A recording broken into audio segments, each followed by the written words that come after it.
evening, ladies and gentlemen, boys and girls. Welcome to another episode of Tech 47, where keeping up with tech is made simple. I am David Ochola, and as always, we have an interesting one that should be both educative and informative. You sure want to stick around for this one.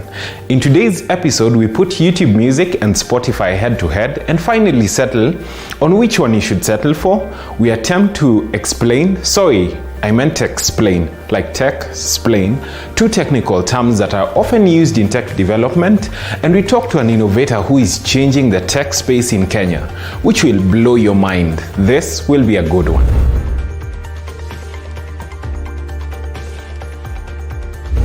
Well, by now you know the drill when it comes to this segment. It really is about making sure you get the best options that there are available to you when it comes to apps. In another life, we would definitely call this segment this or that, but app battles is kind of sounds right, yeah? Because that's what we do. So every week we put similar apps head to head and settle on which one is best, or rather, the one that will serve you best as in regards to what you want. And today's episode is definitely no different. In two previous episodes, we highlighted both Spotify and YouTube Music and how they work. There's barely any difference between these two apps, as one is a predecessor of another and only had to make slight improvements to make it stand out. In this case, YouTube Music really borrows a lot from Spotify and adds a few tweaks to the system and how it works. However, that notwithstanding, we won't let either of these apps off the hook. So here goes the app battle. Let the fight begin. So in regards to efficiency, the whole point of a music application is just to entertain you, provide you with entertainment and education with the least amount of inconvenience as possible. And both of these do this very well, but Spotify comes in second after YouTube Music simply because it is not as seamless and smooth. That's mainly because of the ads that it runs within the app. For free members, it gets very annoying because some of these ads are songs that you may not necessarily be interested in, but are the price you have to pay for using the app. And as much as this is an interesting way of discovering new music, being a previous user myself, I found it a bit annoying. Another area where YouTube Music beats Spotify hands down is the ability to be able to play music from your own storage within this application. This amalgamation of the online library of music and your own makes it ideal to switch to and from either of those, which for me is really fantastic. I can get everything that I want to listen to under one roof. Well, the other thing that I like about YouTube Music is the fact that it incorporates your music consumption from YouTube rather, and this makes it easier for the algorithm to come up with related playlists for you as a user. Unlike Spotify, where you will have to teach the algorithm the things that you like or the preferences that you have, making it more difficult or time consuming to get into your groove. The only downside to YouTube Music is the fact that if you don't pay for premium membership, you cannot play music from the online library with your screen off, which, to be honest, is quite a bummer. But in my opinion, it is less annoying than having to listen to songs you don't even like before you can get to what you really wanted to listen to. So in regards to efficiency, Spotify gets a 3.5, while YouTube Music on the other hand gets a 4.5 for me. However, it is important to note that you cannot download music for offline use on the free versions of each of these apps. So just have that in mind as well. What that means is that you will often need to be on Wi-Fi or on cellular data when using both of these applications. Let's jump into the user interface. And when it comes down to matters interface, as I had said earlier, Spotify had a fast mover advantage and really set the ground for YouTube Music, which means all YouTube had to do is just make a few things better. In my opinion, there's not much of a difference between the two. Hence, they both tie with at a 4.7, leaving the 0.3 for improvements, because the biggest room in the world is a room for improvement. And besides, nothing is perfect. So when it comes to matters learning curve, the learning curve for both of these is also very similar, and there's not much that makes it complicated. As long as you have used a mobile phone before, it should be very easy for you to find your way around both of these applications.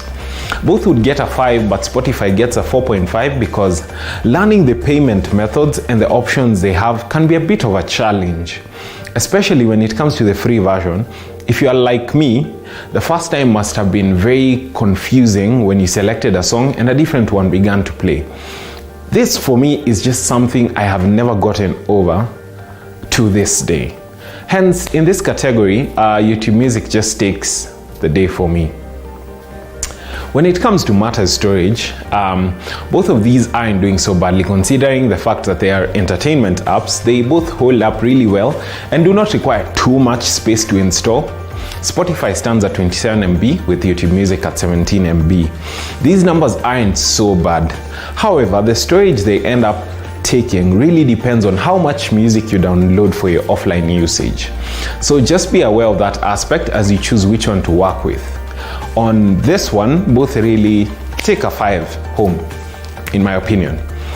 When it comes to special features, there's not much to cover on these two apps. I had already spoken about the ability to play music from your own phone's library that YouTube Music allows you to do.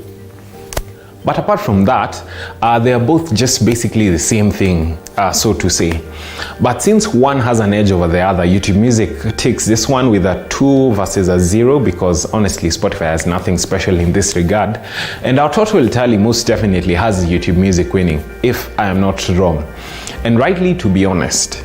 I hope that this head-to-head helps you make the best decision between the two and get what gets your groove going, if you know what I mean.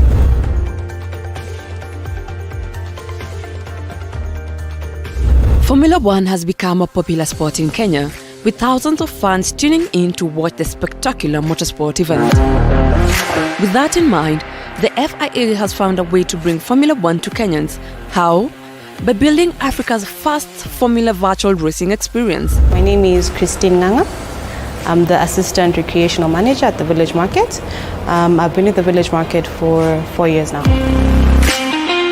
So REV is a virtual racing experience center, the first of its kind in Eastern Central Africa. We have a total of 4 simulators, and you get to experience firsthand what it feels like to be in an F1 car, be in an F1 track. So it's our latest edition. We just opened last year in 2020 on the 24th of November. We were lucky enough to have John Todd, the president of the FIA, here for our grand opening together with Amina Mohammed. So it was a very beautiful ceremony, and it's a very exciting space to be in.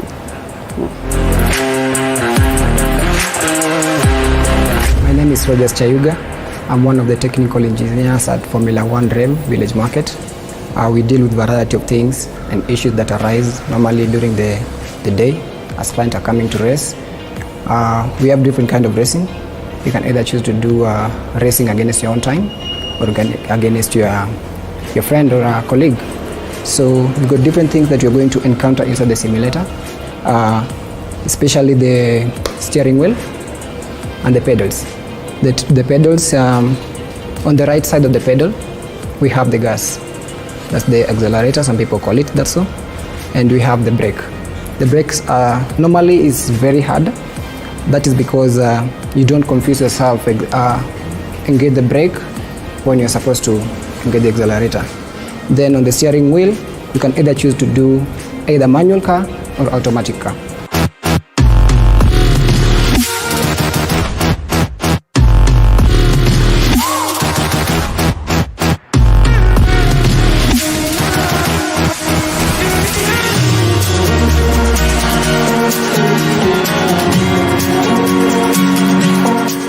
You are watching TV47. Global Precast Panels. We have the best quality, durable and affordable precast panels to suit all your needs. Manufactured under a controlled environment, we have the best precast concrete panels, precast concrete floor slabs, precast concrete perimeter wall, precast concrete columns and beams. Our panels reduce construction cost by up to 40% with absolutely no plaster required, including added soundproof benefits. Convenient for story buildings, schools, offices, residential houses, hospitals, and warehouses. Take advantage of our free transport. Contact us on 0702 24 7267 or 0796 24 7267.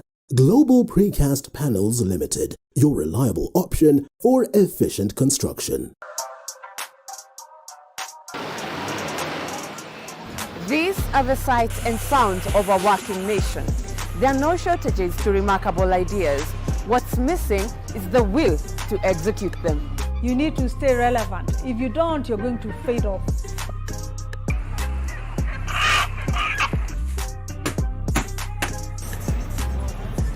Yes, they are a dime in a dozen, but the real meat on these bones comes from trying to realize them. You just need to perfect anything. If it's drawing, if it's music, pursue it 100% because it's something that is giving back. Join me, Violet. When you select race in manual mode, you assume the full controls of the F1 car from transmission to steering wheel settings. Let's look at the steering wheel. Most of the parts of an F1 car are present on the virtual racing steering wheel. At the back of it are two flappy paddle gearboxes. On the right is the shift up paddle and on the left is the shift down. On the top right of the steering wheel is the DRS button. This is the drag reduction system. On an F1 car, there are zones on a track called DRS zones. These zones allow the car to open its flap on the rear wing, reducing the drag, which improves the F1 car's speed by an estimate of 10 to 12 km per hour, giving an overtaking advantage to a pursuing car. There are brake balances on either side of the steering wheel for the front and rear wheel brakes, which either increase or decrease their sensitivity once you push the brake pedal. The car's button is a unique system the FIA introduced. Cars in Full is Kinetic Energy Reserve System, which is a system where the car is in motion. Kinetic energy is converted into electric and stored in a battery, and once the battery is pushed, the electric energy is then transformed back to kinetic to the engine, giving it a temporary boost in speed that lasts under 7 seconds, ideal for overtaking, of course. The engine brake helps in slowing down without pushing the brake pedal. The knobs at the bottom are traction control, which aids in the tire grip during acceleration and steering. The anti-lock braking system, which helps avoid tires locking when the pedal is pushed a bit too hard. The ideal line technology helps the amateurs who aren't sure of where the racing line is. The last knob is to change from manual to automatic and back. The quote-unquote vehicle where you sit in is built exactly like a Formula 1 car. In the seat, the legs are elevated to get to the pedals. The seat belts are attached, like those of a Formula 1. The steering is also plugged in and out, just like that of an F1 car. It's connected via a USB cable, but the real ones, of course, are connected differently. Being a virtual racing experience, everything is lifelike. Even the seat belts pull backwards on braking. You can feel every gear shift. The tire replacement as well can be felt on the steering wheel. The vehicle is made out of carbon fiber, which makes it light enough to be placed on roads which move in accordance as to how you drive. So when you crash it, it looks sort of like this.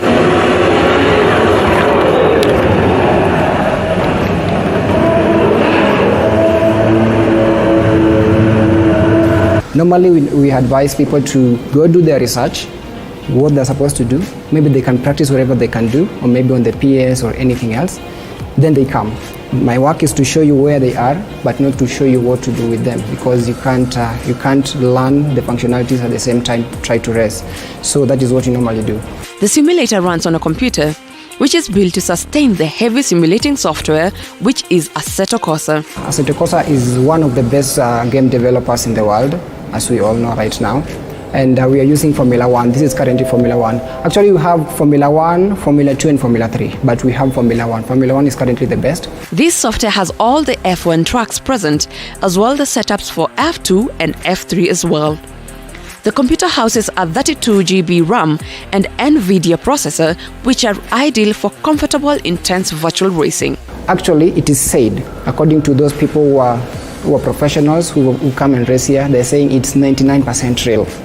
The only thing that is not real on this simulator is the circuit. But we managed to simulate all the 28 circuits that they are racing, so the screen. So you can race there, the 28 circuits. Like, we have some clients who are coming here. They normally do practice here, then they go for the race. So they say this is good for the practice, and we are really certain that it's going to help people to gain their confidence on the road. They store all their racing data to a server, since that kind of storage is heavy and also prevents data loss.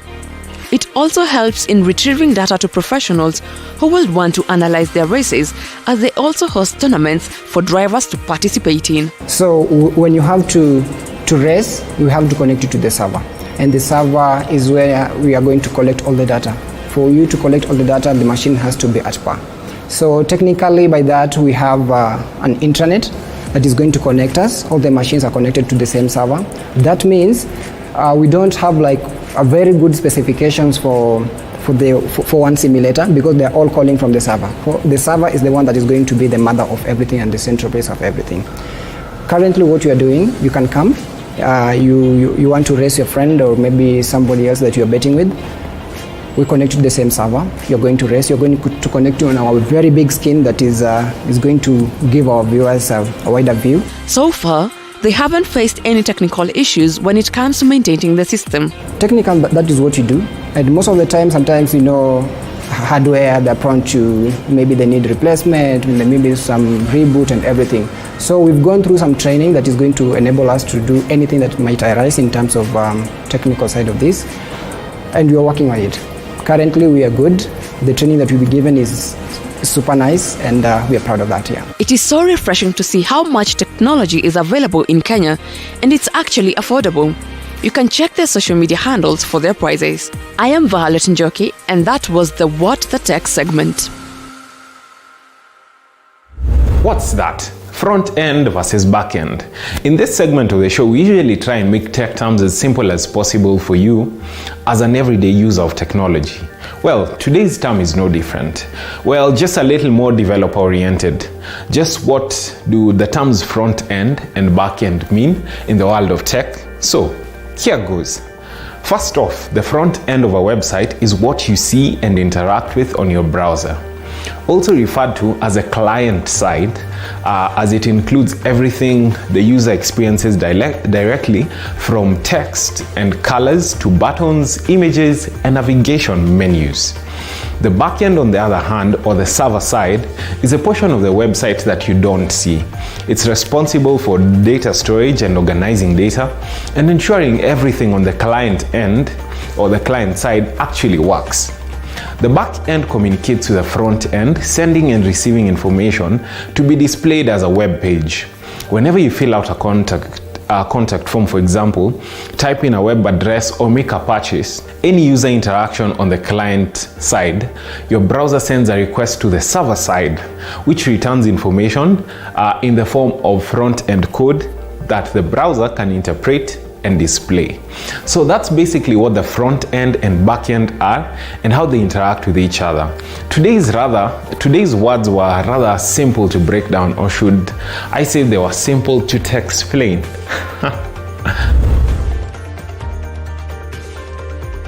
And that, ladies and gentlemen, brings us to the end of another episode of Tech 47. If you enjoyed today's show, be sure to let us know on TV47's YouTube platform, in the comment section, or reach us via our social media handles. We love to hear from you.